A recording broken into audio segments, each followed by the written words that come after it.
everyone, I'm Kevin, otherwise known as Forum BXU57, and normally what I do is vintage G.I. Joe toy reviews, but today I'll be doing a modern one.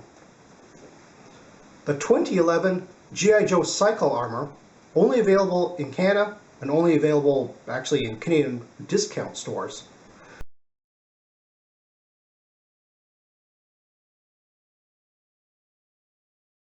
And here we have the lovely window box. But the packaging converts to a diorama. The price tag. And on the bottom, the English version of the file card for Ashiko.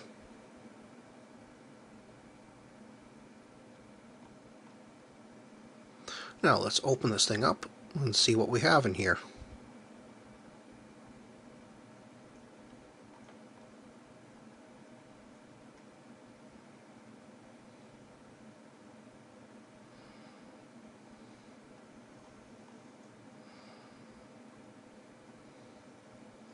We have the instructions, and whoa, we have a lot of little guns in here,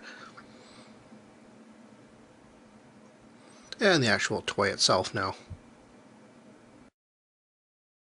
And here we have the assembly instructions for the diorama, and the completed diorama itself.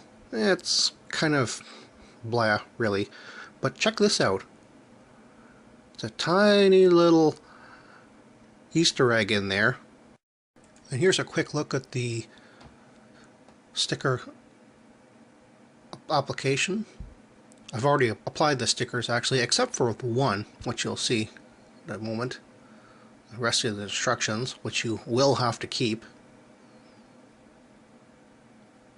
And here is Ashiko, who is a repurposed Wraith figure, I believe.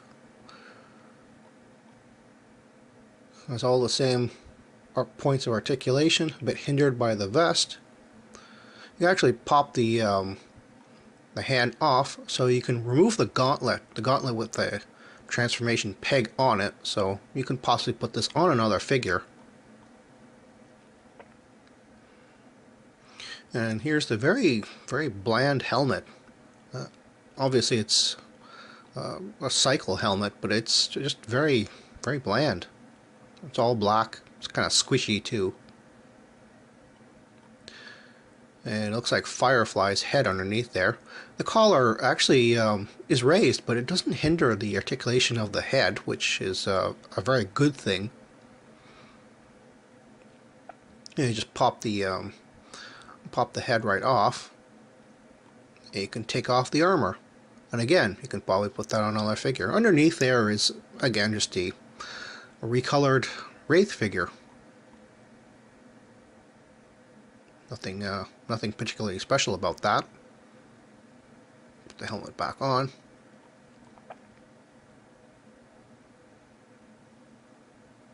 And here is the massive amount of accessories he got. A tiny little knife with a tiny little sheath. That's very interesting. And he comes with a sword with a sheath. And this will be the only item that he can actually store on him, because the sheath comes with a universal back peg. I think that's actually appropriate to the figure, actually. And he comes with a pair of Mac 10s. A pair of medium-sized rifles,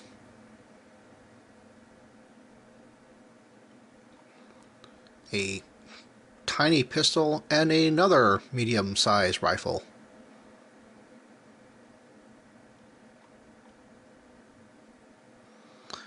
And now take a look at the cycle itself. Oh, this is a very nice cycle. That's rubber wheels. Oh, that's always a good thing. Rubber wheels. And a little two-part kickstand here, and you do have to use both of them. You can't just have one down or the other side down. They both have to be down. Well, unfortunately, the handlebars don't move, which is actually a very bad thing, which you'll see in a moment. And this is the reason why I didn't put that last sticker on, because it would go right on the copyright information, which again says 2009. And here we have Ashiko on the bike. He sits on it very, very well, I would say. You can hardly tell if this is some type of a transformer or some type of a gimmick. It is a really, really nice bike, although wide, but the figure can accommodate it. Unfortunately, his right hand was a little hard to get onto the handlebar because it's really squished in there, but it's not impossible. And now to transform the cycle into its armor, you just pop off the machine gun cowling, one piece per side.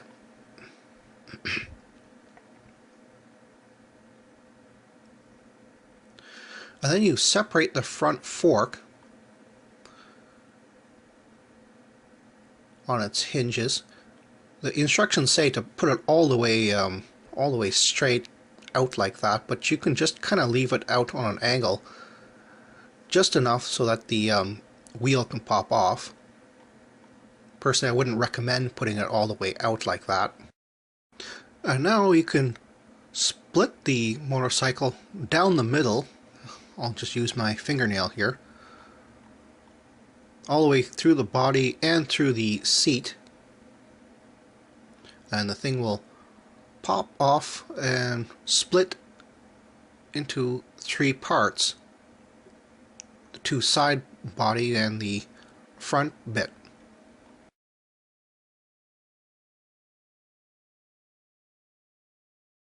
And now if you take one of the back sections, fold up the stand out of the way, pop the seat off, and now you could take the front part off. One side is a little easier to take off than the other, so you just have to wiggle it to find out which side it is. Oh, that side. I just remove that.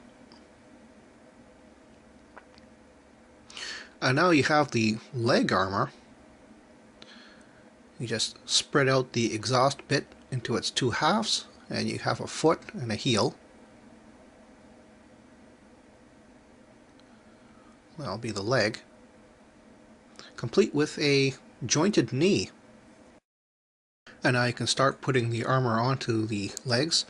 Here the pegs are 2 different sizes, the left peg being a bit larger and the right peg being a bit smaller. So there's a left and a right here. So you just put the pegs in there like so. If I can see this.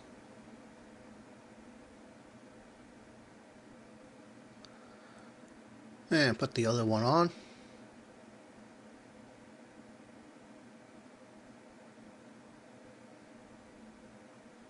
And there we have the legs portion of the armor complete.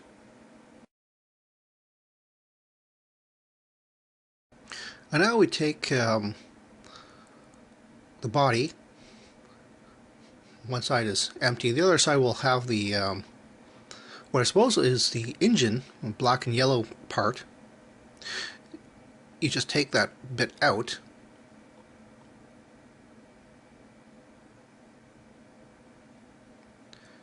And now it becomes a backpack and harness.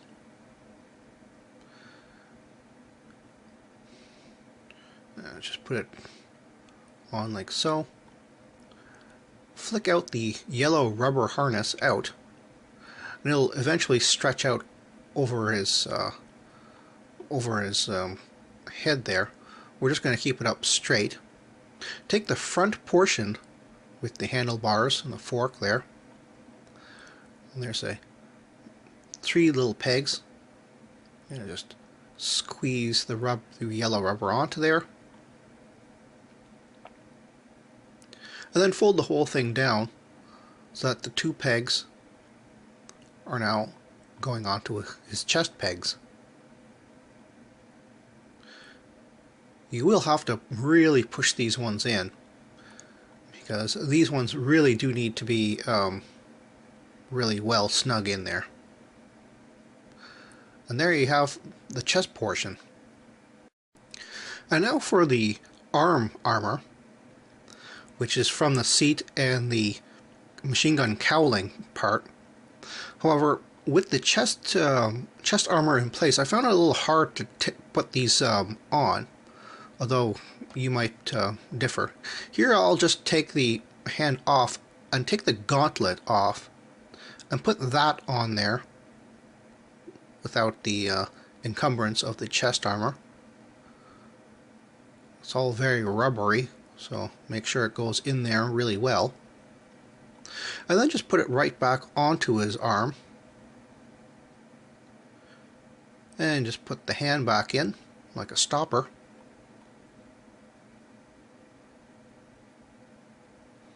And then put the machine gun on the end like a little hand. Pegs in nice and tightly. And there's the arms.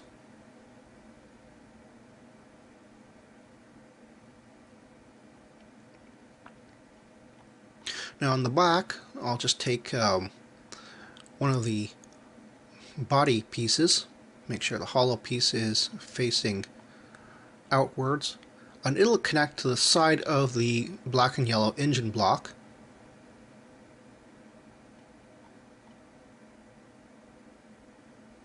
Oh, the chest piece got loose there. And attach the other side. And now the wheels have an axle which goes in all the way on one side but not the other. So just put your thumb on top of the side which goes in all the way. And now you can just press that in and cover up the hollow bit of the body to form, I guess, kind of wings. Put one on the other side. And you're done. This is Ashiko in his ride armor.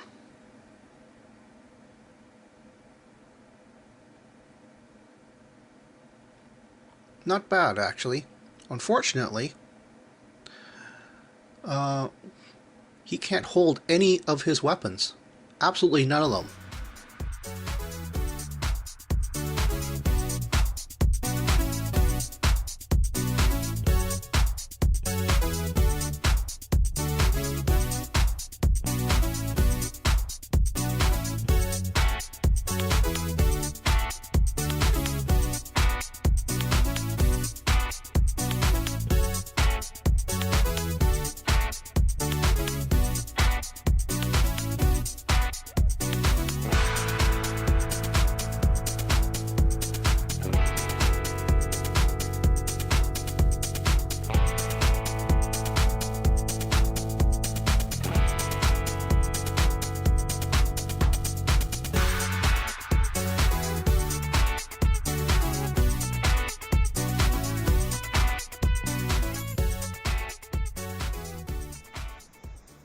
A couple of things I'd like to mention before I sign off. A few bad points. The shoulder armor on the figure really hinders the articulation. The figure unfortunately cannot hold weapons very well. The hands are actually pointed a little bit downwards, which is great for the handlebars, but not so great for posing. Even though the hands hold on to weapons very well. Unfortunately, the armor itself has a really big chest piece, which again hinders articulation.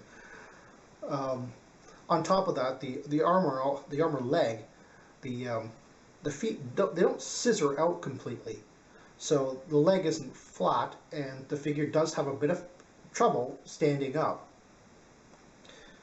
However, some good points about this: the cycle itself does not immediately look like a transformer.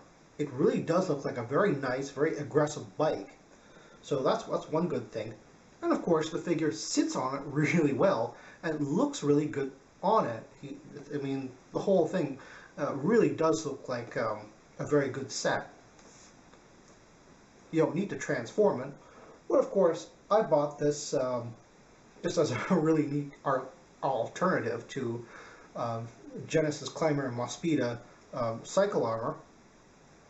For those of you who don't know what that is, that's Robotech, the third part of Robotech, where Scott Bernard, I believe his name was in Robotech, he had a cycle kind of like this in green, which transformed into his battle suit.